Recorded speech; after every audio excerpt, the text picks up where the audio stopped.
It seems like time has picked up speed.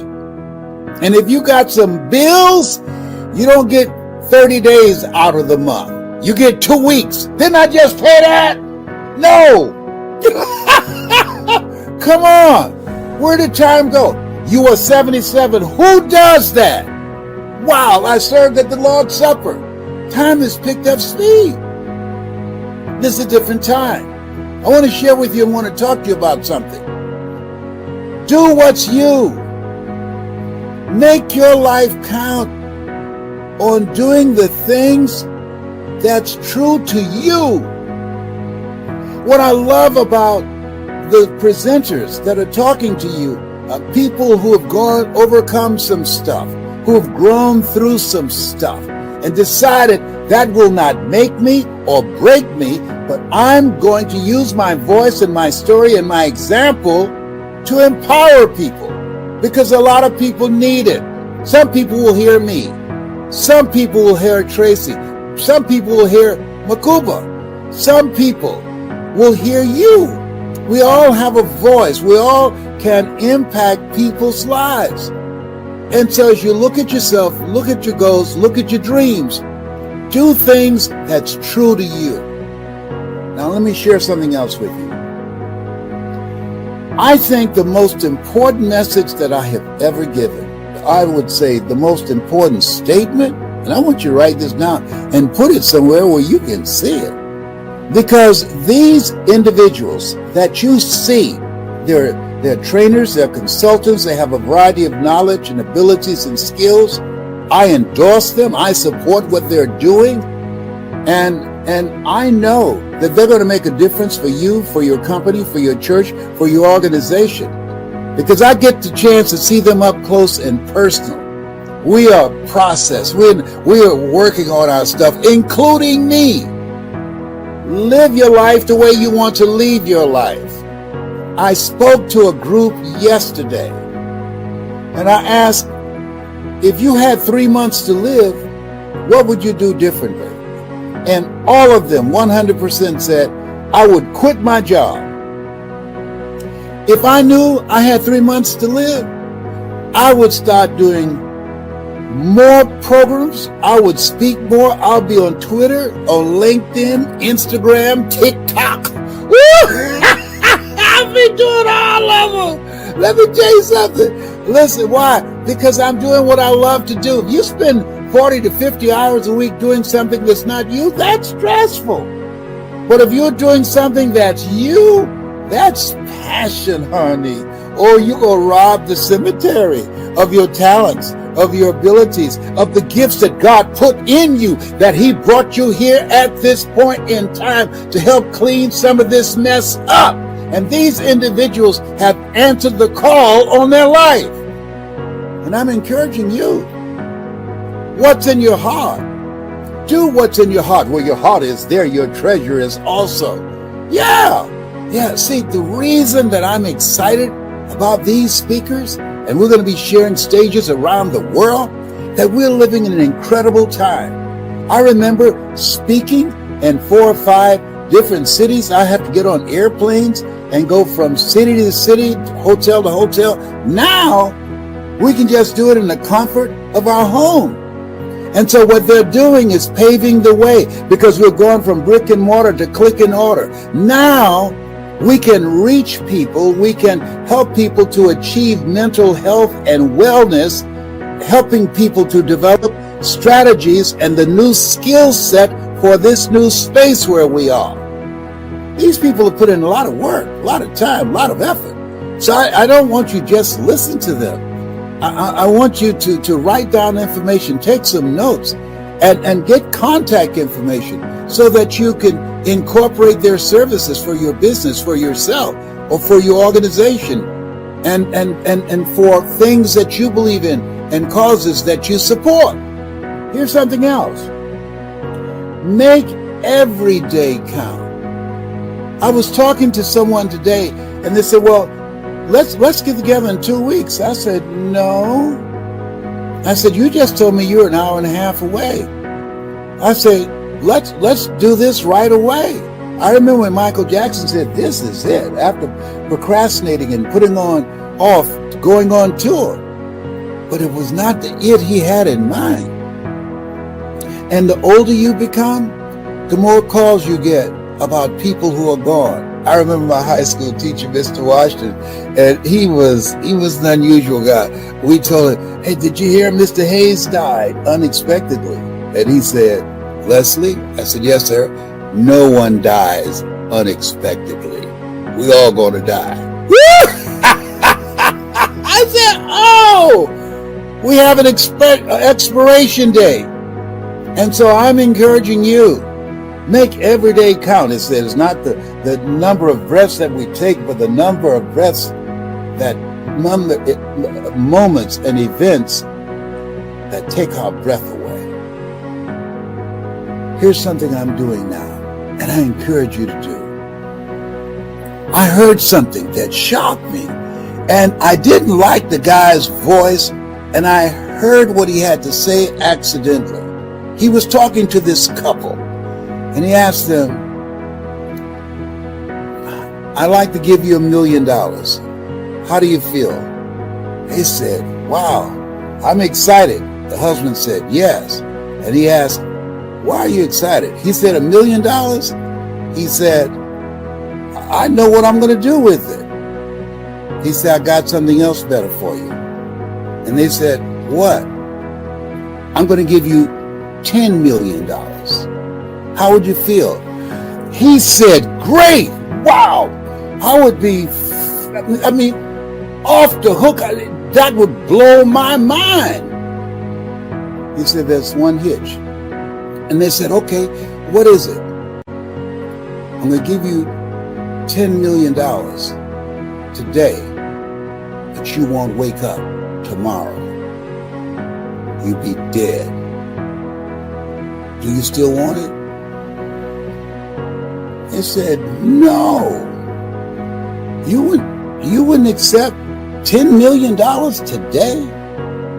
10 million. That's 10 times 1 million.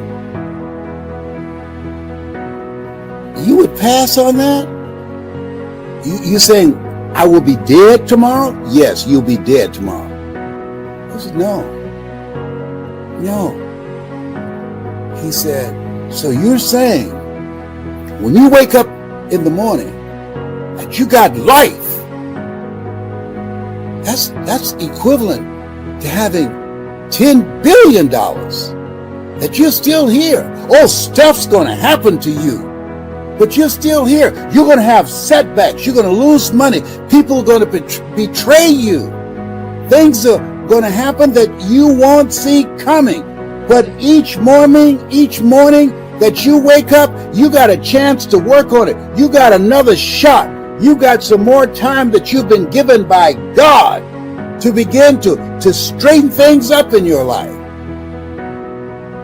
Every day you should be excited because you're a billionaire, you're a trillionaire, because you got life. Wow. As Della Toro would say, I'll wait.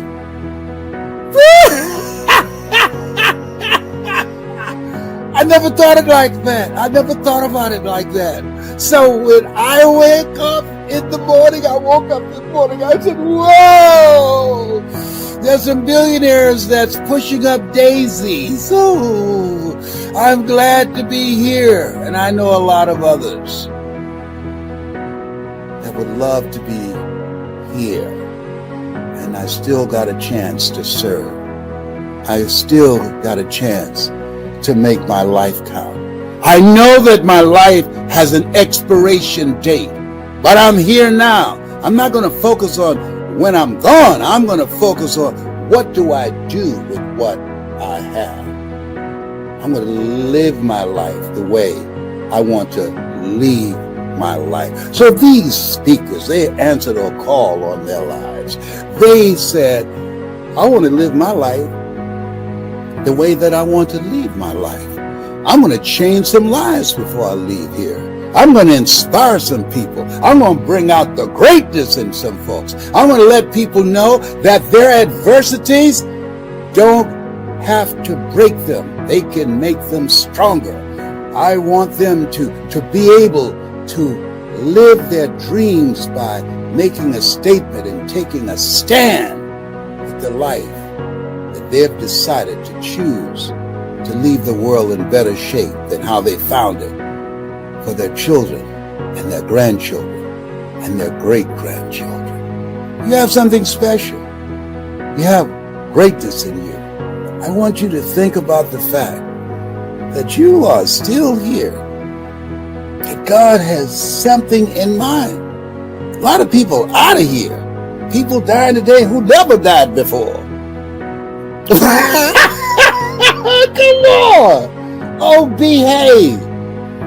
And I decided, write this down, smile in spite of. Why? I got some stuff going on. I got some challenges that I'm facing. But you know what? Even homely people look better when they smile. Watch this. Smile at somebody on your right or left. And if they're already smiling when you look over there, you're the homely one. This thing called life is for living, for laughing. Live the life you love and love the life you live. And decide that you're going to do what you can with what you have to leave it in better shape than how you found it. You have something special. You have greatness in you.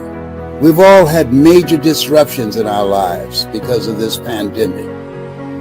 And when you have a disruption, that requires transformation. I don't care how fast a caterpillar can run, it can never fly until it goes into a cocoon and experience a transformation. So life is full of distractions. And so I want you to think about what are your goals and what is it that you see for yourself in and out of the pandemic. You just saw a video.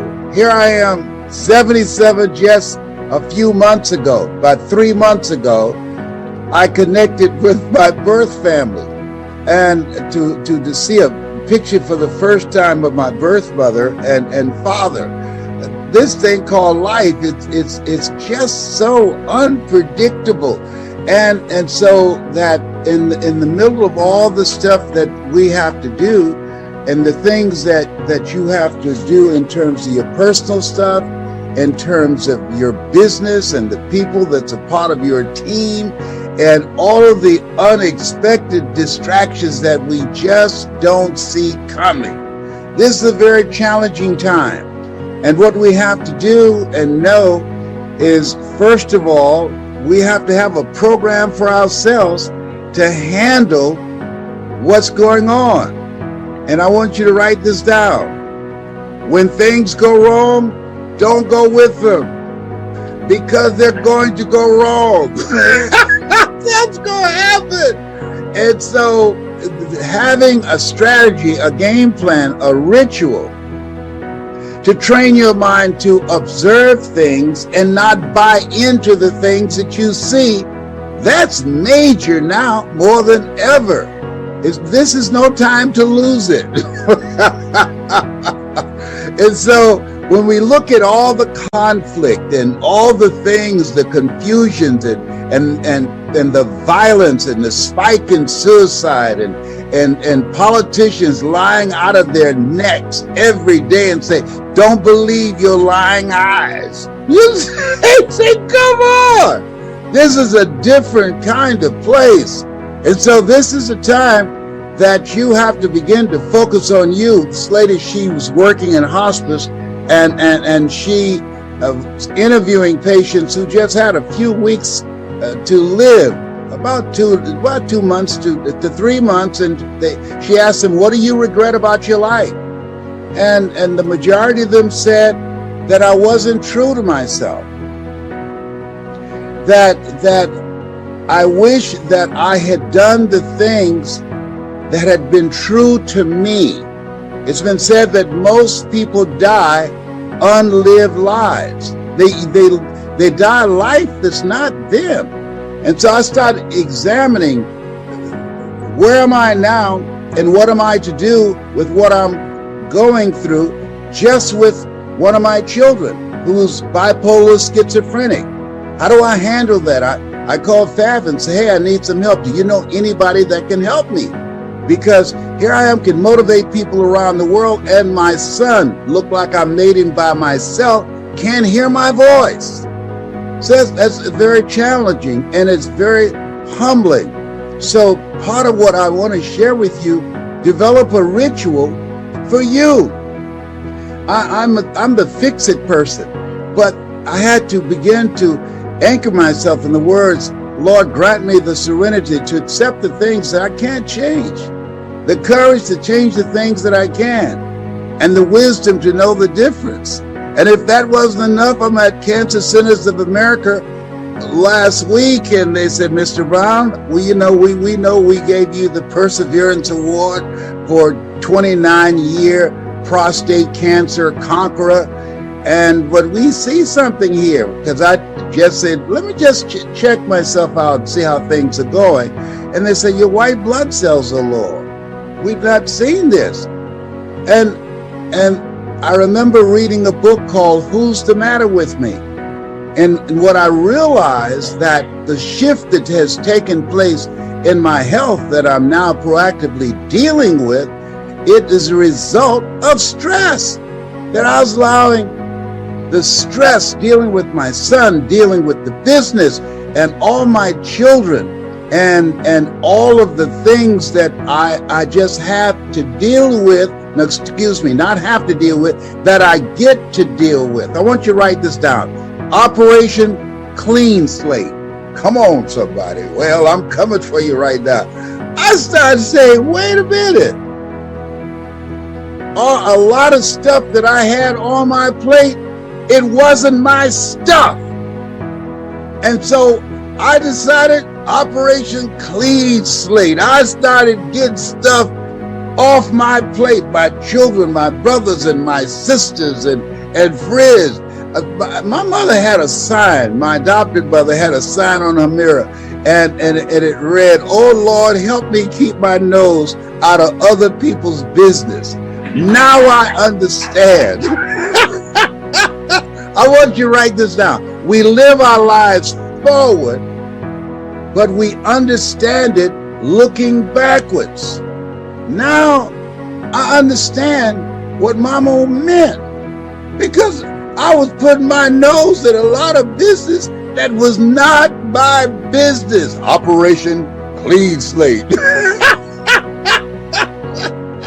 So you have to sometimes stop, look, and make an assessment and ask the question, what am I to do with this? Where am I going? What's going on with me? Who am I really? Who have I been being? And I have been being Superman or Mighty Mouse. Here I come to save the day. It's Mighty Mouse. He's on his way. I said, no, I resign. I can't even call Superman to help me out. You know why? Because they eliminated the telephone booths. He can't even change clothes. I told him not to remove those telephone booths. He's not going to risk being arrested for indecent exposure, taking off his clothes in a telephone booth. Now that's not an option. So, so here we are. And we have to deal with this stuff. And so number one, you got to be true to yourself. You got to have a ritual to take care of yourself. And you know this. And it's very important. And sometimes we need to be reminded of what we know. I'm getting still, and I'm reading the Bible, the Torah, the Kabbalah, the Holy Quran. I'm reading everything when they said, Mr. Brown, your PSA, which stands for prostate specific antigen 2400. Wow. And I say, whoa. But guess what? I got it down. I got it down to below 0. Then it went up to 4. And so I'm working on it again. But what I know is I'm minimizing the stress in my life. that I brought into my life. I take responsibility for where I am and this situation.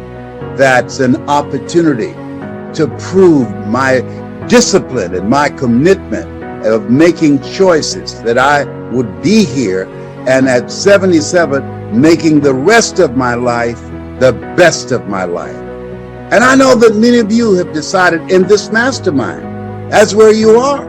And because we can't do it by ourselves. And so building mental resolve. I get up early in the morning, listening to things to fortify me, to begin to strengthen myself mentally and emotionally and spiritually. Here's something else. As you begin to dig in and start thinking your life, rethinking it and looking at yourself, why is that important? Because this is a new space that requires a new skill set. Einstein said, the thinking that has brought me this far has created some problems that this thinking can't solve. And so Les Brown had to say to himself, hey, look here. If you do the same thing that got you here, that won't serve you in this new space where we are. So self-awareness is very important.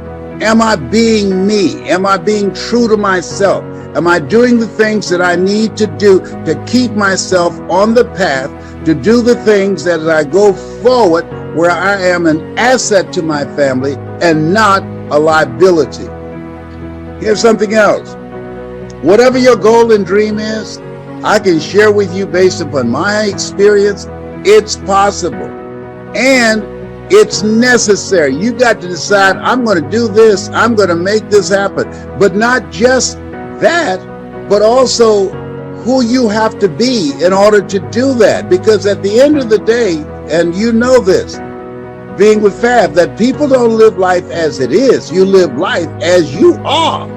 If you're not playing with a full deck, if you are not getting a full night's sleep, if you don't have the clarity of mind to make good decisions that will serve you and your team and your family, that's going to be challenging. You become a liability. As Jim Rohn said, is your life a warning or is it an example? A warning of not to do or an example of what to do? So taking care of yourself. And I want you to write this down. Live your life, and this is where I am. And I really want you to put this someplace that you can see it.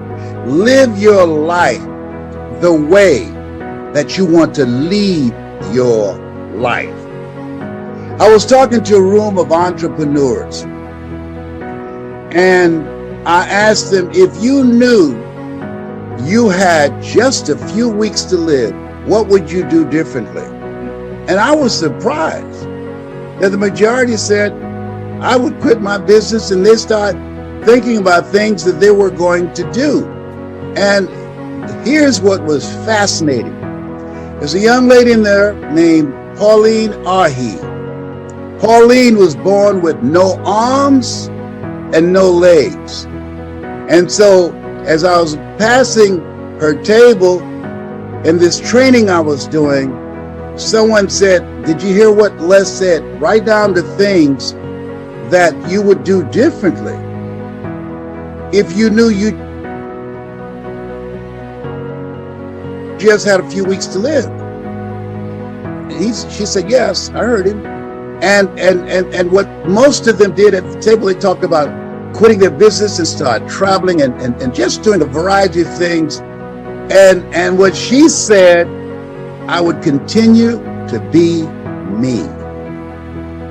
And when they heard her say that, these people who had written out all the things that they had taken on and all the things that they said that they would step away from, they began to rethink themselves. And I asked also the second follow-up question, what are the biggest challenges that you're facing right now? Pauline did not have one thing on her paper. No arms, no legs, married with children. And they asked, you gotta have some problem. You don't have no arms. You don't have no legs. That's gotta be very challenging. He said, I don't have no challenge. I find a way to live life on my terms. Whoa. That's major. She said, I've set my life up, my environment, the people in my life, the things that I'm doing. There's nothing that I'm doing that's outside of what I want to do. I'm doing the stuff that's me. I'm being true to me. That's some lesson in that. See, if I knew I had a few weeks to live, I'd do more Zooms and give more motivational speeches. I told my kids that they tell you I'm dead, don't let them embalm me for 3 days. Sneak in there and put a microphone in my head and my hand in the morgue. And if I don't grab it and say, you got to be hungry, you call your brothers and sisters and say, Dad's gone. Yeah, but, and if my casket give me a microphone and some Colonel Sanders chicken, I'll be fine. This thing called life. So just determining who are you now and who is it you need to be for this vision that you see of yourself, because life is very challenging. It's sometimes up, sometimes down. Sometimes things go well, and sometimes they don't go so well. It's a roller coaster. And so be true to you and decide the things that you envision for yourself, the reason that you're there, the goals that you've set, the relationships that you're building. Make sure that it represents who you are and the things that you envision. You got to have a mindset that I'm going to do this, just like we got started out. Some stuff happened. It's called life. Think it not strange that you're faced the fiery furnaces of this world. You will, not you might. You will have tribulations. Here's something else. Determine what is it that you really want. That's major. What do I really want? And when I started practicing, and I got this from a friend of mine, business partner, Celeste Johnson, Operation Clean Slate, I took a lot of things off my plate, and I'm focusing on doing those things that's in my heart. Where your heart is, there your treasure is also. Spending more time with my children and my grandchildren and my 4 great-grandsons.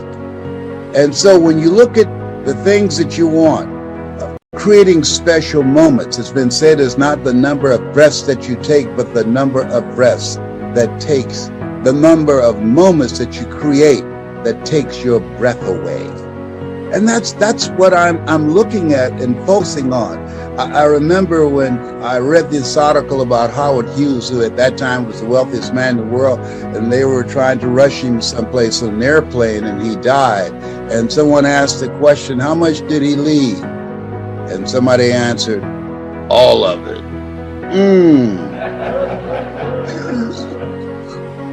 And so when we look at ourselves, we got to ask, what's really important? Making a decision, and this time that you're there to rethink your life. What's necessary for you that you want to do before you check out? I remember being at Caesar's Palace, and Frank Sinatra was at a table seated next to me, and at that time I was married to Gladys Knight. I was the conductor of the midnight train. Come on now. I was one of the pips. I was the conductor. Come on. And I heard him say to a young man, live each day as if it were your last, because one day it will be. And so now I want you to write this down. And this is a biggie for me right now. A friend of mine, Samantha, and I said, how you doing? And she sounded so bubbly and so happy. I say, what's going on with you? Why are you so bubbly and happy? And I haven't seen you in a minute. She said, well, the reason I am, and I'm like this every day. And I said, why? She said, this is a non-refundable day. Whoa. I don't have time to be depressed and stressed out. It's non-refundable. I'm going to make the best of it. I hear you talking about making the rest of your life the best of your life. She said, that's real, because each moment, each day is non-refundable. I reminded myself that every hour, the time that I invest, the conversations that I have. I won't take a phone call unless it's positive, unless it's purposeful, unless it's productive, unless it's going in the direction of where I'm going. I'm not just going to give my time away. I'm 77. No, homie ain't playing that. I'm going to leave my life the way I wanted to do something more meaningful and make a greater impact. I still have some more in me. Simba, you're more than that which you have become. I still believe, and I'm sure some of you believe, that you still have some more in you, that the best is yet to come. Here's something else. Your why. What has driven me and caused me to become the person that I am was I wanted to take care of my adopted mother. You know, my birth mother, she gave me life, but my adopted mother, she taught me how to live life. I feel like Abraham Lincoln, who said, all that I am and all that I ever hope to be, I owe to my mother. And Mama, she was always engaged in life. She was always looking for ways that she could do something differently. It was not unusual for us to come home and Mama, as small as our house was, that she had reconfigured the furniture in the house. And I remember one time coming home and there was a big window in the living room leaning up against the wall. And I said, Mama, why do you have this window here? Well, they tore this house down and you say you're gonna get me a home. Well, I got this window, so if you're gonna build me a home, I got a window that can fit. I said, no, man, I'm not gonna buy a home that don't have windows in every room. Come on. And she most certainly accelerated me to getting the home that I promised her that I would get for her. But she had the vision saying, I'm going to participate in this and what you're going to do. I'm going to do my part.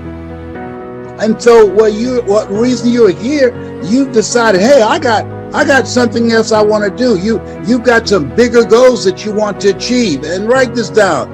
Life begins at the end of your comfort zone. I got 3 brothers, 2 that I didn't know. And they look at me and they say, whoa, how is it possible? You're just like our birth mother and you didn't know her. And our grandmother, and you didn't know either one, didn't see them. How is it possible you're just like them? And the reason is, one, they didn't have any goals beyond their comfort zone and still don't. And they're fine with that. And that's okay. And the other thing is that people say, well, it's in your genes. No. I remember spending a whole day with Maya Angelou, and Maya Angelou said, it aggravates me when people say I'm a natural communicator. She said, show me a natural heart surgeon. She said, no, I'm trained. And so if they put in the effort and the time like you're doing to get training and upgrade my knowledge, my relationships, expand my vision and dreams, I would be living just a non-consequential life. I didn't want that. The reason you're there, that you want to make a greater impact with your business, with the people that you're working with, to bring out the best in them, but also be the model, not just the messenger, but the message that you want to bring out the best in yourself, to challenge yourself. Iron sharpening iron. That's why you're there, creating collaborative, achievement-driven, supportive relationships. That's why you're there. You know there's something in you that says, this is not just it for me. There is more for me. People can be distracted by what's going on in Ukraine, by what's going on with the virus. But as for me, I know that this is my life right now, There is no duplicate, and I want to maximize it. Give yourselves a round of applause for reaching for your greatness. Do that right now. And as you were speaking about, tapping into the heart, I want to know, in this chapter of your life, what is your heart telling you that you're going to be doing or that you need to do? I do it every day. I asked an audience the other day, if you just had a few days to live, what would you do? And the majority of the people who had jobs said, I'll quit my job. And this is why I say, and I think one of the most important things that I say, live your life the way that you want to leave your life. If I knew that I had a few days to live, I would do more interviews. I would do more webinars, more Zooms. I would speak more often. I'd look for ways in which I could reach more people, because I'm living my life the way that I want to leave my life. I'm being true to me. I laugh a lot because I'm happy. I sing because I'm happy. I sing because I'm free. I'm free to choose how this gift of life is God's gift to us, and how we live our lives is our gift to God. I'm free to choose to operate outside of the culture, outside of what's expected of me. I'm free to choose how I'm going to respond to things rather than react to things. I'm free to seek ye this day whom ye shall serve, the highest that's in me or the lowest that's in me. I'm free to stand on the knowing I'll keep thee in perfect peace, whose mind is stayed on thee, not on the fourth stage cancer that somebody with a white jacket and a stethoscope around their neck. I'm free to focus on the reality that doctors determine the diagnosis, but God determines the prognosis. And when I left Cancer Centers of America, I know that this battle, this fight that I'm in, life is a fight for territory. And once you start fighting for what you want, peace of mind, good health, living a life of contribution, once you start fighting for that, what you don't want, anxiety, fear, hopelessness will take over. We always have a choice. That's not taken away from us. We have to give it away, regardless of our situation. That's why Paul said, count it all joy, all of it. All things work together for good for those who love God. Doesn't mean that all of it will feel good. Every day is not a good day, but there's some good, Candace, in every day. And I look for it. And if it's not there, I create it, because I'm made in the likeness and image of God. And I'm a co-creator with God. I believe what Abraham Lincoln said, that the future belonged to those who created. Oh, you bring the best out of me. Come on, bring it. I'm coming for you. Oh my goodness, Liz, I absolutely love this. And there's so many incredible high achievers that mention you as their coach, their mentor, their teacher. Some of the best speakers that are coming up today, Eric Thomas, mentions you as one of his greatest teachers. How does that feel, Liz, when you look and you see your legacy and you see the transformation you're making in people's lives? It's humbling. I don't take for granted for that.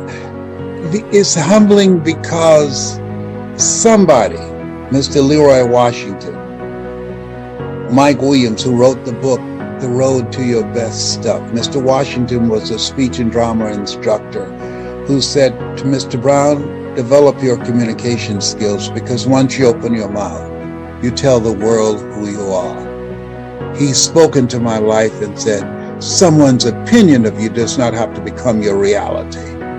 I was labeled educable, mental retarded, and he disrupted the story that I believed about myself, that I bought into from life.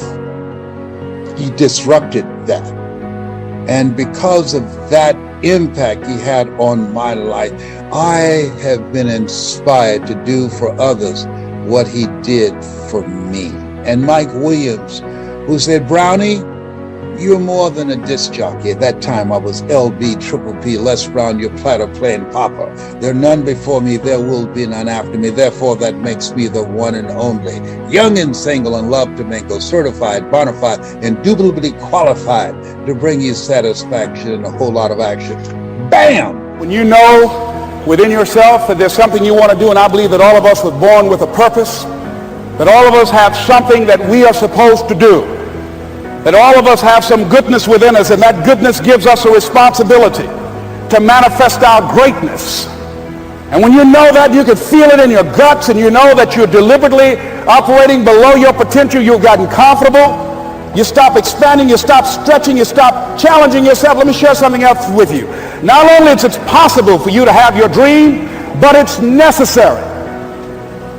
It's necessary that you have it, that you work on it, that you develop yourself, that you go for what is yours in the universe.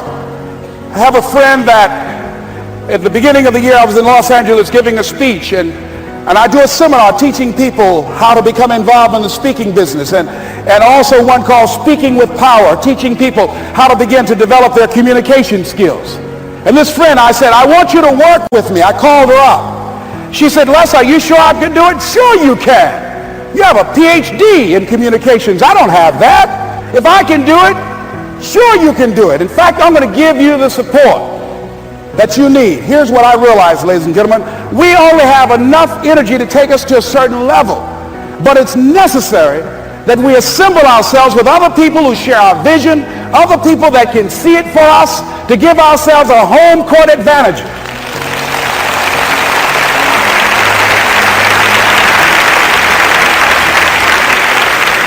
So it's necessary that you seek out other people who think like you, who are growing, who have decided that they are not satisfied with where they are. See, I don't believe that necessity is the mother of invention.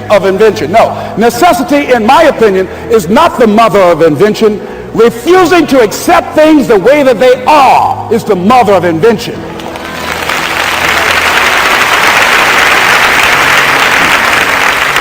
When you decide, I'm not going to settle for this, this is not going to be it for my life, I deserve more than this. See, that will start making you do some stuff. See, a lot of people go to work every day miserable, and all they do is just talk about how miserable they are. But they don't do anything about it. So I was telling her that I knew she hated her job with a passion. I said, you can do this. You got more going for you than I have going for me.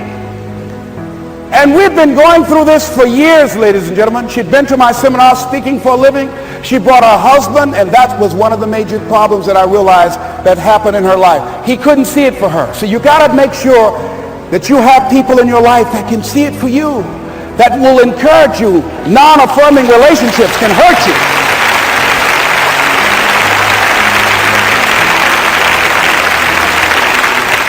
And I talked to him. I said, you know, I don't have anything to do with your marriage. He said, you and I are good friends, and she and I are good friends. And I'm not taking sides. I said, but if you can't see it for her, don't tell her that. Just give her some support. What if you're wrong? It's possible, man, that if I'm doing it, she can do it. Well, you're different. How are you going to tell me that? You've seen her speak. She's got great speaking skills. Don't underestimate her. You don't know. You got a great woman here. But you see, people who can't see it for themselves can't see it for you. He was happy.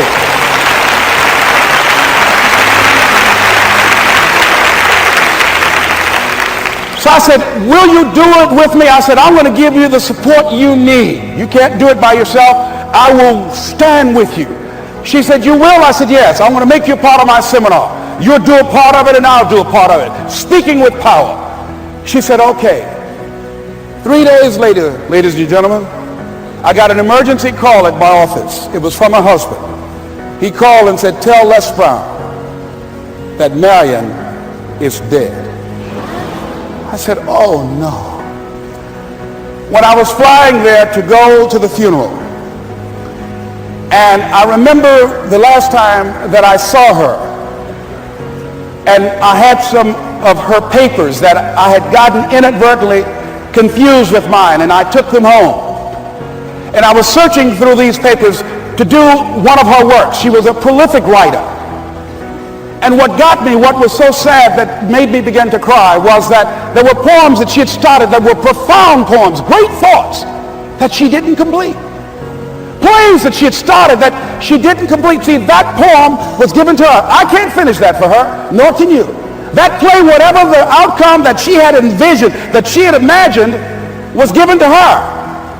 Only her. And she's the channel that was going to come through. You are here, and you are the vessel, you are the outlet for the universe. That you've been selected. There's something for you to do. I believe all of us have some purpose for being here. And as I was going to the funeral, and I was reading a newspaper that said that millions of people are dying because of what they're eating, talking about their diet.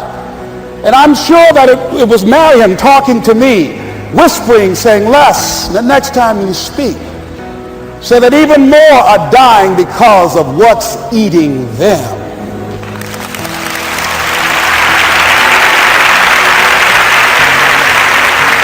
When the challenges of life come your way, you've got to find ways to increase your sense of self-appreciation, because if you don't, you're bombarded with negative stuff every day that beats you down, and you will find yourself unconsciously engaged in self-destructive behavior. If you don't program yourself, life will program you.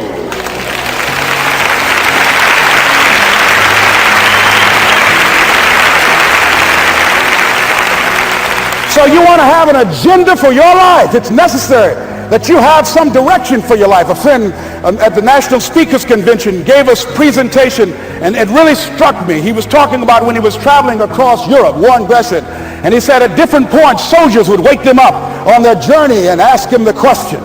And I pose this to you. The question was, where have you been? Why are you here? And where are you going? And that's what I ask you. Where have you been? Where have you been up to this point? You look at your life. You look at what you produce. Is it giving you what you want? Are you living on purpose? Are you living your dream? Are you acting on your ideas? Are you doing all you can do? Have you gotten comfortable? Are you procrastinating? Are you evading your own greatness? Are you surrounding yourself with people that can nourish you? Are you challenging yourself? Are you experimenting? Are you learning something different? Is your life an adventure, or is it boring? Where have you been? Why are you here? What brought you here? Investing the time, the money. What brought you here? And where are you going? What is it that you can get out of this session, out of this lecture? That when you leave here, rather than this just being a spectator event, that you got some idea, some dream, that you might have to go back and brush it off and look at it again and say, I've got to do this. This is my stuff. This is what I'm supposed to do. This is why I showed up. Where are you going with your life? What decisions are you making right now as you look into the future? Are you experimenting to find out what other talents and abilities that you have? See, we're in a time right now. The day is gone where you could just go to college and get out and get a job and work 30 or 40 years with job security and retire with a gold watch. The gold watch days are gone. Brand new day. Party's over. So now you have got to be multi-talented and multi-skilled. You've got to use all your stuff. You don't know what else you can do. I didn't know I can do what I'm doing right now. It's necessary that you stretch and challenge yourself and say, let me see. I started out as a trainer. I'm a trainer. That's what I am. That's what my expertise was in. And then I decided, let me see, can I speak? And then I discovered, hey, I can do that. What if I hadn't tried to do that and just been satisfied with just being a trainer, with a limited vision of myself? And then after training, and then I said, well, maybe I can go into business for myself. And I started speaking, going into business for myself. Well, maybe I could train other speakers and teach them how to go into business for themselves. See, you want to have a backup plan. You want to have other strategies for yourself. In case this doesn't work out, you got something else going over here. You don't want to ever put yourself in a situation where you have a limited vision and you're only using a limited amount of your talents, of your skills, and of your abilities. And I'm saying to you, it's possible you've got some talents, some ideas in you, your ability to do some stuff that you haven't even discovered yet. And I'm suggesting that it's necessary that you get outside of your comfort zone. It's necessary that you develop some new relationships where you can learn from people. It's necessary that you do reading, that you do research. It's necessary, if you're already involved in some business, that you don't be satisfied with where you are. If you want to make it today, it's necessary for you to constantly look at ways of getting better. Not only is it possible for you to have your dream, and it's necessary for you to challenge yourself to go after it and get better and leverage relationships that can help you get to where you want to go, but it's you. The major key to your reaching your dream, your living up to your greatness, your making your contribution is you. If the economy is good, fantastic. If the banks are loaning money, that's great. If people are positive, that's great. You don't have any opposition, that's great. But the major key to your making things happen in your life is you. When I wanted to get on public television, they told me, you can't do that. So wait a minute, I've seen these other people on. It's possible I can get on. Leo Vizcaya, John Bradshaw. It's possible. Excuse me, hold on, time out. Let's be realistic. Come on, be logical. I said, well, wait a minute, why can't I do it? Let's look here. Think about guys who have credentials, all kind of credentials. You don't have any college training. They're not going to put you on television. Give me a break. I said, thank you for that. God love you, and I'm trying. And went on about my business. You hear me? Let me tell you something. What people think about you and the possibilities for your dream is none of your business. That's their business.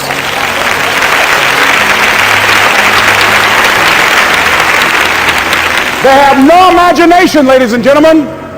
They're living out of the past, out of their memory. Their attitude is it can't be done because they haven't seen it. They're judging according to appearances. The people that are going to make it in the future, the people that are making it today, let me share something with you. History is being read, but it's also being written by people with imagination.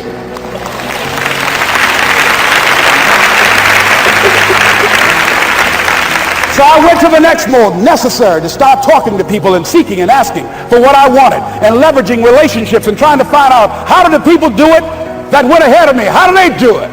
And then what is it I need to do? How is it I need to train myself, to develop myself? What's the resources that will be required in order to make it happen? And as I start seeking out and asking questions, I started running into people who said, I know someone who can help you do that. And they helped me get connected with those people. Remember, we have so much energy that can take us so far. It's necessary that you hook up with some other energy that can take you to the next level. I hooked up with them. They said, let's go. I said, away we go.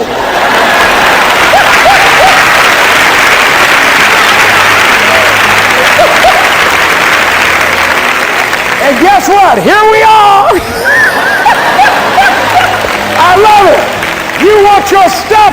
It's necessary you take responsibility for it. That you make it happen, that you don't give up, that you don't take any objection or disappointment or defeats personally, that you keep on keeping on, that you don't decide that I can't make it because you can't see the light at the end of the tunnel, that you realize that's a part of the program. And here's something you've got to resolve. Say this to yourself every day. See, as long as you're breathing, you got a shot at your dream. That's the way I resolve. Say this, please. It's not over until I win. You got that right.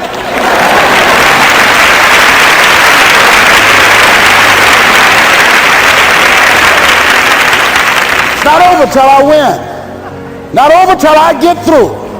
It's not over till I get over. Not over till I get what I want. Door can't open today, look out. I'm going to come back and take the hinges off. That's how you got to do that. You've got to have that kind of courage, that type of determination. If you want to make it happen, it's you. That you've got to take personal responsibility to make it happen. That you have got to own what it is that you want to do. If it's taking care of your well-being, if it's making a difference in our school system, if it's working with senior citizens, if it's to protect our ecology, if it's to create an economic renaissance, if it's just to take yourself to another level, it's you. You've got to make that happen. We can point out many things that can make it inconvenient or can slow us down, but ultimately, it's on us.